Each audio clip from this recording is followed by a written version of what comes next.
Lah, sorry, lali anjing. Ya, wis mari. Ya, ayo. Mulai ya.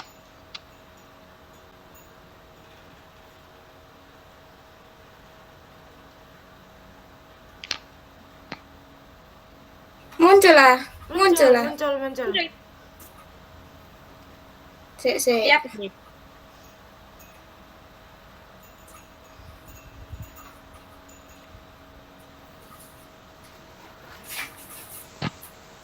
Iso ngale-ngale kan? Iso. Sik. Sang kamera dulu.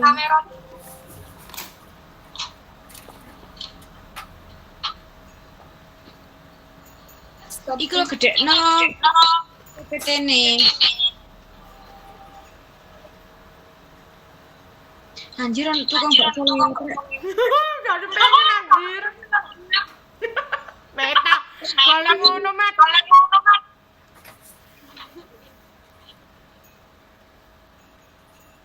Direk.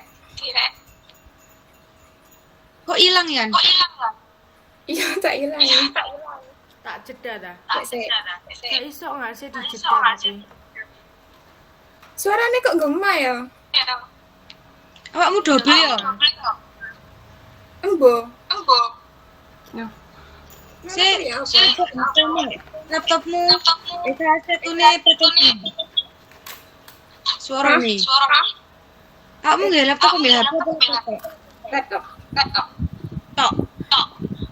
Iya. Audionya gila itu lebih kecil no. Gak gemas. Terus sih kayak audio nih siapa? Ono sing double ta? Nggak ono. Sing gemah. Oh wes kak. Halo. Wes kak. Wes kak. Wes Kak. Saya. Siap. Langsung share ya.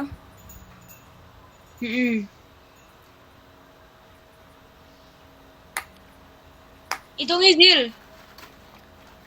1, 2, 3 mulai. Assalamualaikum warahmatullahi wabarakatuh. Perkenalkan saya Nyandet met. aku moderator akan diskusi Setelah mulai kok putus-putus aman. pada siang hari ini kita akan berdiskusi tentang bab 4 konstitusi yang akan disampaikan oleh saudari Naura Royani. Tetapi sebelum kita mulai diskusi kita pada siang hari ini, kita memperkenalkan diri dari silakan perkenalan diri. Baik, sebelumnya perkenalkan, nama saya Naura Royani dengan NIM akhir 027. Selanjutnya, Nama saya Robiatul Adawiyah dengan NIM akhir 051. Perkenalkan, saya Nova Intan dengan NIM 081. Perkenalkan saya Azila Intan Ramadhani dengan akhiran NIM 102. dan anggota kelompok kami yang satu lagi yaitu Salisa Chandra Kirana dengan akhiran NIM 058. Tidak bisa mengikuti diskusi kita pada siang hari ini dikarenakan sakit. Baiklah, sebelum kita memulai diskusinya, alangkah lebih baik kalau kita berdoa lebih dahulu ya teman-teman. Berdoa mulai.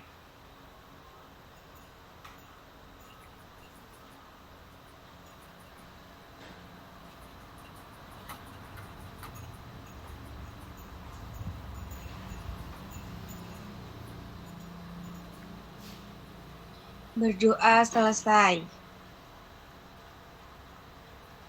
langsung saja ya kita mulai diskusi kita pada siang hari ini. Untuk pemateri, apakah sudah siap? Sudah siap. Ya, silakan dipaparkan ya materinya. Baik, terima kasih kepada moderator. Sebelumnya, perkenalkan nama saya Naura Royani. Di sini saya akan menjelaskan materi mata kuliah Pendidikan Kewarganegaraan bab 4 Konstitusi. Sebelumnya, mengapa sih sebuah konstitusi itu sangat penting bagi suatu negara? Hal ini dikarenakan di dalam suatu negara, konstitusi ini digunakan atau berfungsi sebagai pedoman dalam penyelenggaraan kehidupan bernegara.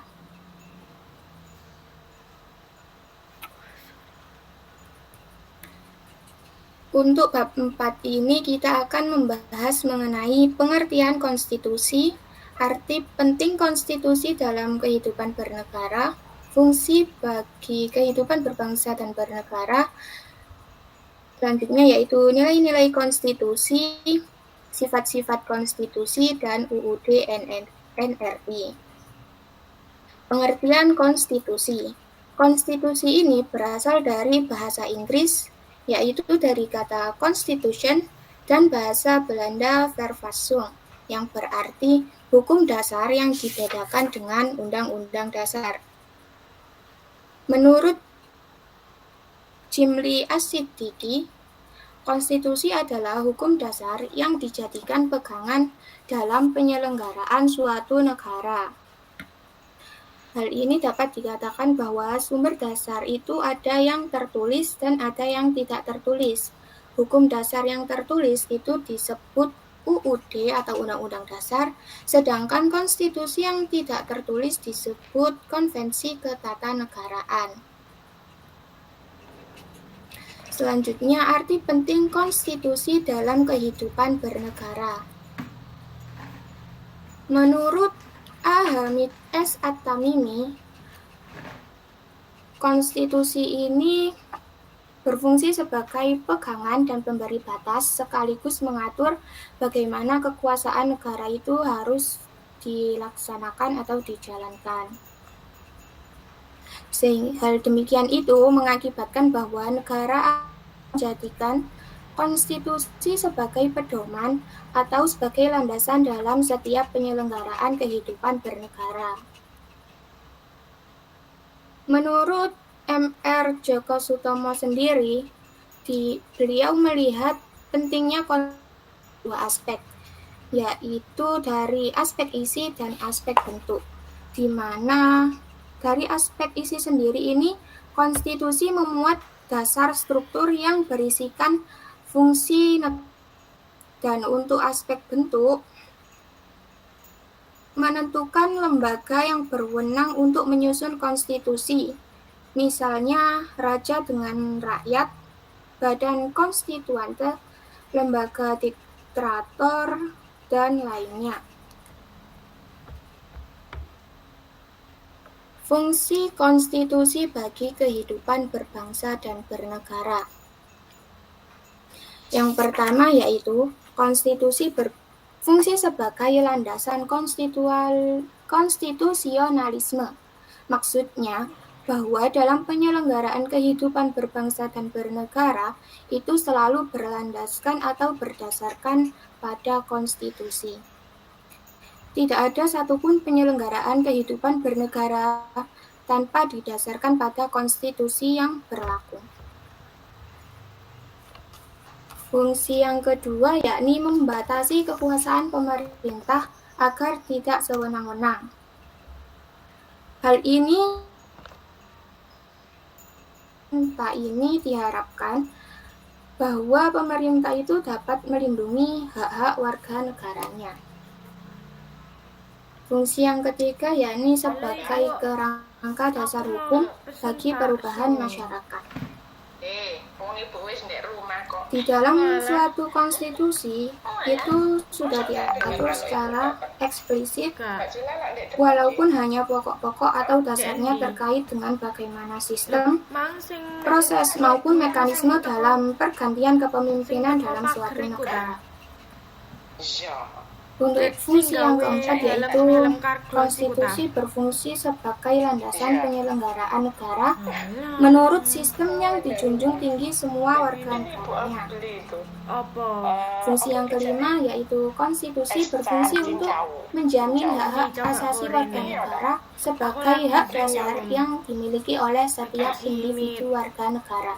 Lagi Google Meet aku. Dan fungsi yang terakhir, di dalam konstitusi ini diatur tentang apa yang menjadi hak dari warga negara dalam hubungannya dengan seperti yang sudah dicantumkan di dalam UUD NRI tahun 1945 berupa hak dan kewajiban warga negara pasal 27 sampai dengan pasal 34.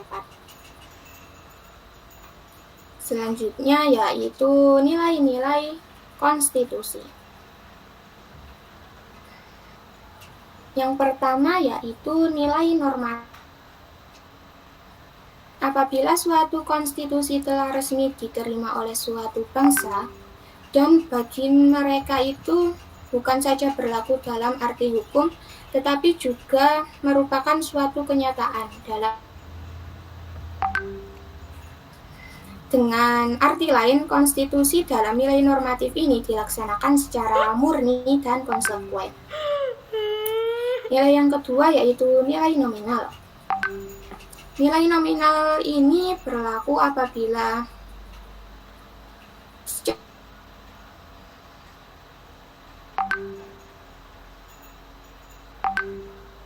ini tidak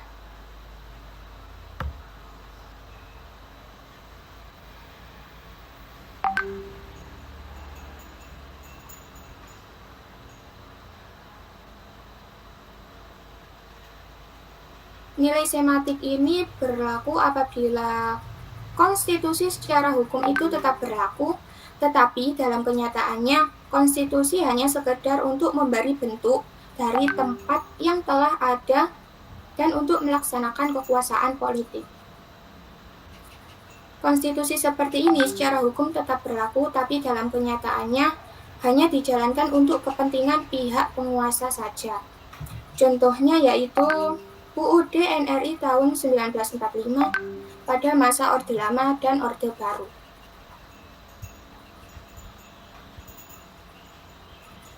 Sifat-sifat konstitusi. Yang pertama yaitu ada fleksibel atau luas dan rigid atau kaku. Dan juga ada sifat tertulis dan tidak tertulis. Untuk fleksibel dan rigid sendiri,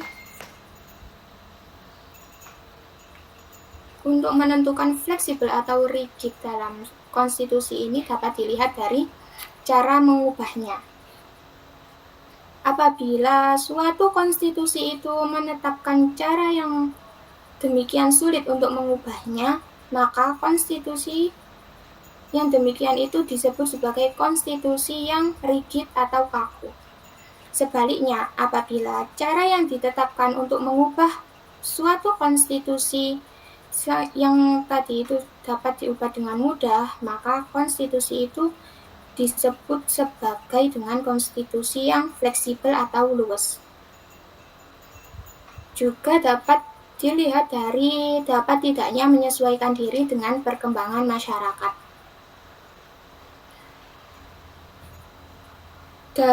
Kalau dilihat dari aspek ini, suatu konstitusi akan dikatakan bersifat fleksibel apabila dapat menyesuaikan diri dengan perkembangan masyarakat. Sebaliknya, suatu konstitusi dikatakan bersifat rigid apabila di masyarakat. Sifat yang kedua yakni tertulis dan tidak tertulis. Konstitusi disebut tertulis apabila ia ditulis dalam suatu naskah. Sedangkan konstitusi disebut tidak tertulis itu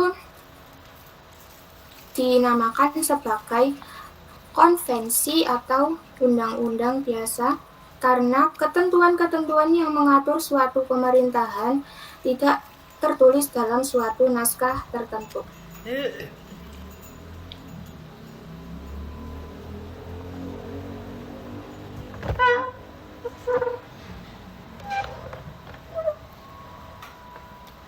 Yakni sejak negara Indonesia berdiri, yaitu pada tanggal 19 Agustus 1945, ada beberapa undang-undang dasar yang pernah berlaku di Indonesia. Yang pertama yaitu Undang-Undang Dasar tahun 1945,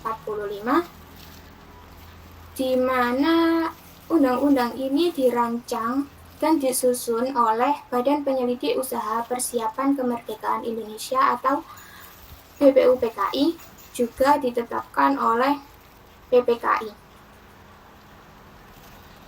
Untuk Undang-Undang tahun 1945 ini berlaku pada saat Indonesia merdeka, yaitu pada tanggal 17 Agustus 1945 sampai dengan tanggal 27 Desember 1949. Yang kedua yaitu Konstitusi RIS. Konstitusi RIS ini ditetapkan pada saat konferensi meja bundar. Dalam konferensi meja bundar itu, UUD yang awalnya Undang-Undang Dasar 1945 ini diubah menjadi Konstitusi RIS yang berlaku pada tanggal 27 Desember 1949 sampai dengan 17 Agustus 1950. UUD yang pernah berlaku di Indonesia yang ketiga yaitu UUDS, Undang-Undang Dasar Sementara tahun 1950.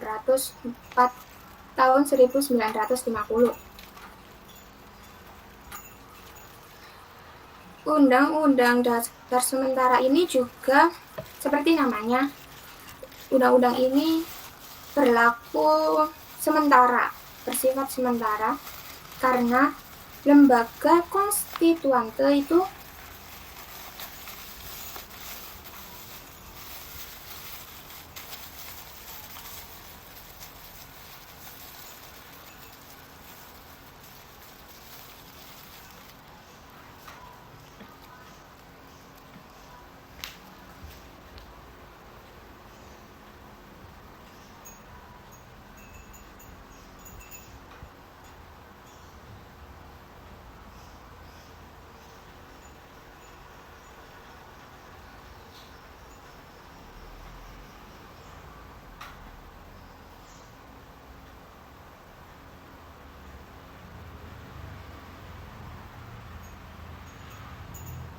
Apakah ada kendala jaringan?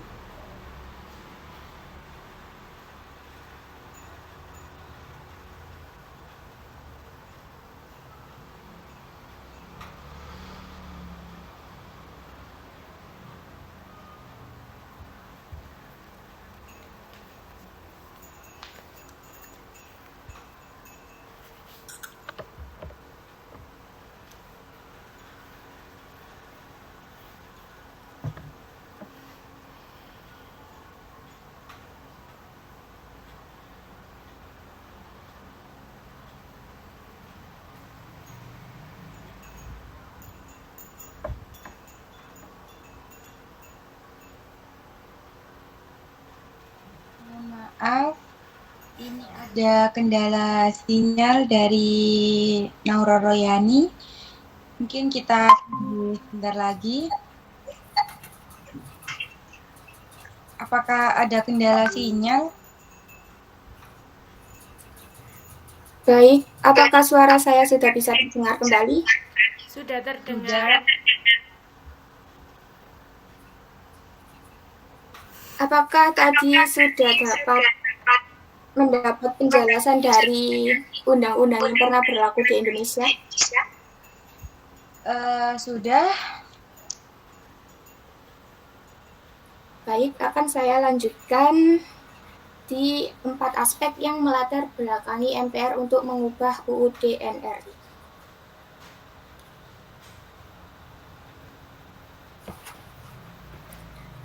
Empat aspek yang melatar belakangi MPR untuk mengubah Undang-Undang Dasar Negara Mohon Republik maaf, Indonesia. belum di-share screen ya.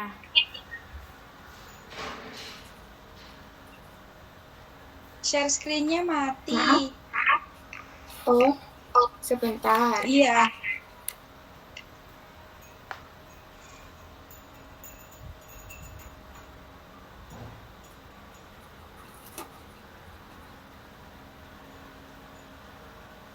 Wait.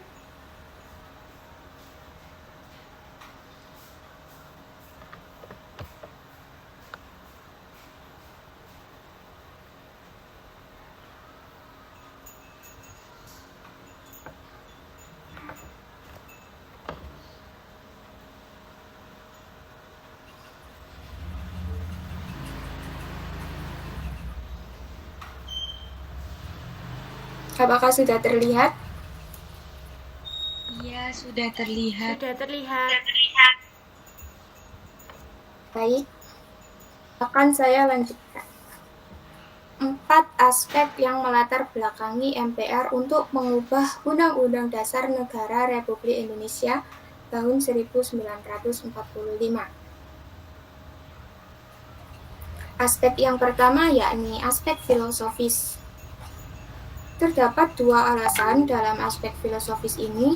Yang pertama, Undang-Undang Dasar Negara Republik Indonesia tahun 1945 itu merupakan produk dari kekuatan politik, sehingga besar kemungkinan ada beberapa kekuatan politik yang merasa sudah besar dan kuat. Oleh karenanya, mendesak kekuatan politik yang lain untuk melakukan perubahan. Alasan yang kedua yaitu UUD NRI 1945 ini disusun oleh manusia yang sesuai dengan kodratnya tidak akan pernah sampai pada tingkat kesempurnaan. Pekerjaan manusia akan memiliki berbagai kemungkinan, kelemahan maupun kekurangan, sehingga dilakukan perubahan pada UUD NRI 1945. Aspek yang kedua yaitu aspek historis. Sejak mula pembuatan UUD NRI tahun 1945 itu dimaksudkan bersifat sementara. Hal itu disampaikan oleh Soekarno sendiri, yakni UUD NRI tahun 1945 dimaksudkan bersifat sementara. Nanti jika kondisinya sudah memungkinkan, kita akan menyusun UUD yang baru untuk menggantikan UUD ini. Itulah yang diucapkan oleh Soekarno. Aspek yang keempat yaitu aspek yuridis. Sebagaimana dicantumkan dalam pasal 37 UUD NRI tahun 1945 itu sendiri memberikan peluang bagi generasi berikutnya untuk melakukan perubahan terhadap undang-undang ini. Aspek yang keempat yaitu aspek substantif. Aspek substantif ini memiliki banyak kelemahan dalam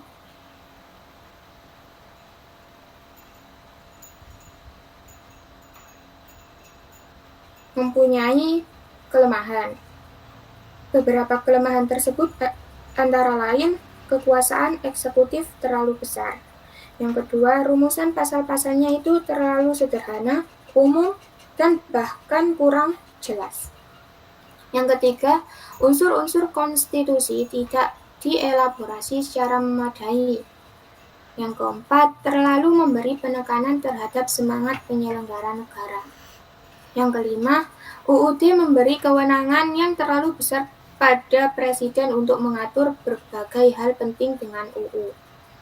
Yang keenam, banyak materi muatan yang penting justru diatur dalam penjelasan, tapi tidak ada atau tidak diatur di dalam pasal-pasalnya. Dan untuk kelemahan UUD yang terakhir yaitu status dan materi penjelasannya.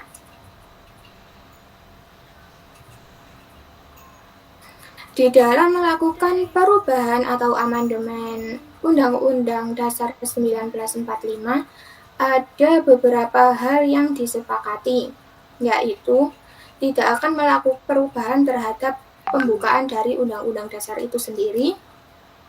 Yang kedua yaitu tetap mempertahankan Negara Kesatuan Republik Indonesia. Yang ketiga, mempertegas sistem pemerintahan yang presidensil. Yang keempat, penjelasan Undang-Undang Dasar 1945 yang memuat hal-hal yang normatif akan dimasukkan ke dalam pasal-pasalnya, dan hal yang disepakati dalam perubahan Undang-Undang Dasar 1945 yang terakhir adalah perubahan yang dilakukan dengan cara adendum.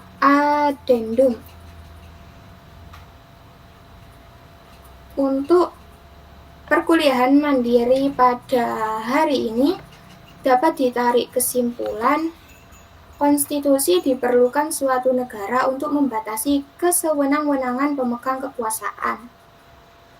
Juga berfungsi sebagai konstitusionalisme bagi lembaga negara atau bagi penyelenggara negara, yang artinya konstitusi selalu menjadi dasar dan pedoman bagi penyelenggara negara dalam menyelenggarakan kehidupan bernegara. Selain itu, sejak Indonesia merdeka sampai sekarang ada beberapa UUD yang berlaku, walau akhirnya kembali lagi pada UUD yang pertama, yakni UUD 1945, setelah beberapa kali melakukan amandemen.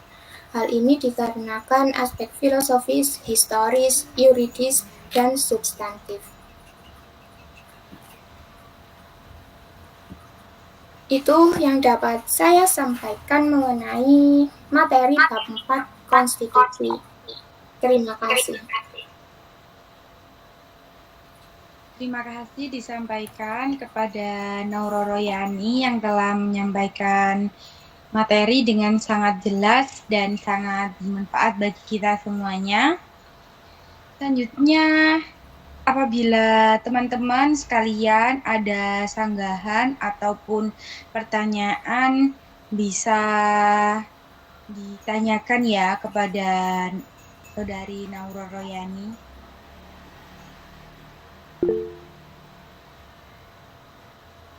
Untuk Nova Intan, bisa menyampaikan pertanyaannya. Terima kasih. Sebelumnya, perkenalkan saya Nova Intan dengan NIM 081. Saya akan bertanya, mengapa konstitusi dapat dikatakan sebagai pedoman dalam penyelenggaraan kehidupan bernegara? Terima kasih. Terima kasih pertanyaannya Nova Intan. Untuk Noro Royani, nanti akan diberi waktu 5 menit untuk menyiapkan jawabannya ya. Selanjutnya saya sendiri akan bertanya. Apabila konstitusi itu disebutkan tadi ya, fungsinya sebagai pedoman berbangsa dan bernegara, dan untuk pedoman hidup warga negara serta itu tadi. Lalu bagaimana seharusnya kebijakan untuk warga negara yang melanggar sebuah konstitusi? Terima kasih. Waktu untuk menyiapkan jawabannya sekitar 5 menit ya. Baik, terima kasih.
Apakah Saudara Yani sudah menyiapkan jawabannya?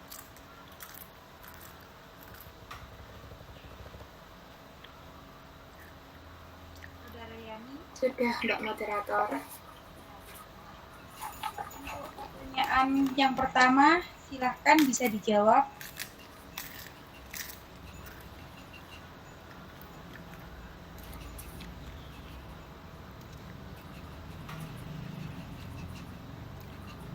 Silahkan.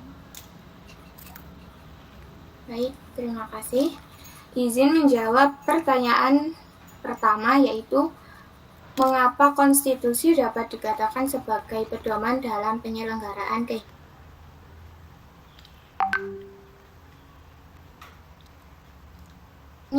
Konstitusi sebagai pedoman dalam bernegara dapat menjadikan terwujudnya tujuan dalam bernegara itu sendiri, di mana masyarakat dapat memperoleh dan menjamin hak-haknya. Jadi, semua hak kewajiban warga negara maupun penguasa atau penyelenggara negara itu sudah diatur di dalam konstitusi. Utamanya konstitusi yang tertulis yakni Undang-Undang Dasar 1945. Sehingga warga negara dapat melaksanakan, baik warga negara maupun penyelenggara negara itu dapat melaksanakan hak dan kewajibannya dengan seimbang. Dan jika tidak ada konstitusi, maka kan dikatakan sebagai tidak ada pedoman ya. Jadi jika tidak ada konstitusi, semua penguasa negara atau warga negara itu dapat bertindak sewenang-wenang tanpa batasnya. Untuk pertanyaan pertama, apakah sudah dapat terjawab? Sudah, terima kasih.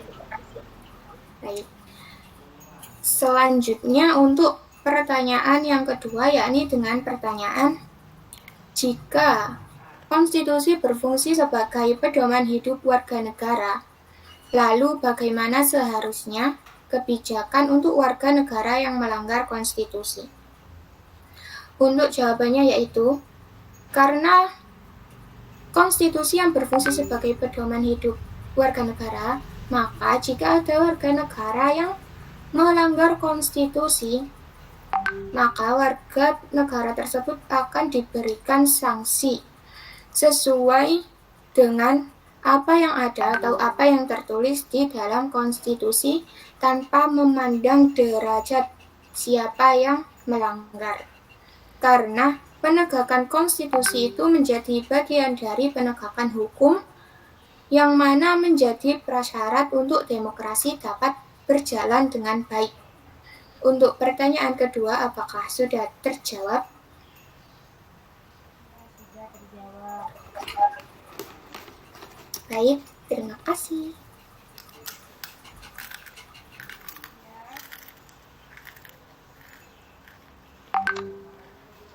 Baiklah, itu tadi diskusi kita pada siang hari ini. Sebelum kita mengakhiri diskusi kita pada siang hari ini, marilah kita mengucapkan hamdalah bersama-sama. Alhamdulillahirrahmanirrahim. Baiklah, marilah kita tutup diskusi kita pada siang hari ini. Apabila ada salah kata yang tidak berkenan, kami mohon maaf yang sebesar-besarnya. Wabillahi taufiq wal hidayah. Wassalamualaikum warahmatullahi wabarakatuh. Waalaikumsalam warahmatullahi wabarakatuh. Iya. Terima kasih teman-teman. Akhiri Zil.